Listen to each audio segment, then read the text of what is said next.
Tunghayan ang pinakabagong datos mula sa mas pinaigting at mas pinalakas na kampanya ng buong kapulisan ng Piero Mimaropa sa pagsugpo ng ilegal na droga sa buong rehiyon sa ilalim ng pamumuno ni Police Brigadier General Roger L. Quezada. Tutukan ang tuloy-tuloy na pagpapatupad ng mga programa at initiatives ng buong kapulisan ng Piero Mimaropa ay nagresulta sa pagbaba ng krimen sa buong rehiyon.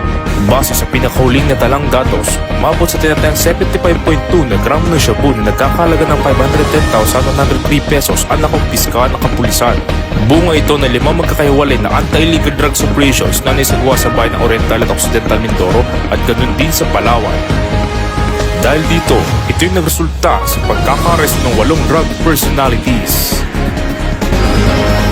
At yan ang mga huling kaganapan dito sa Police Regional Office Mimaropa sa pangunguna ng kanyang masipag at masigasig na Regional Director, Police Brigadier General Roger L. Quezada, katuwang ang Command Group, Provincial Directors, Chief of Police at iba pang unit leaders at higit kumulang na 6,000 kapulisan. Ito ang Police Regional Office Mimaropa, the home of Police Eco Warriors.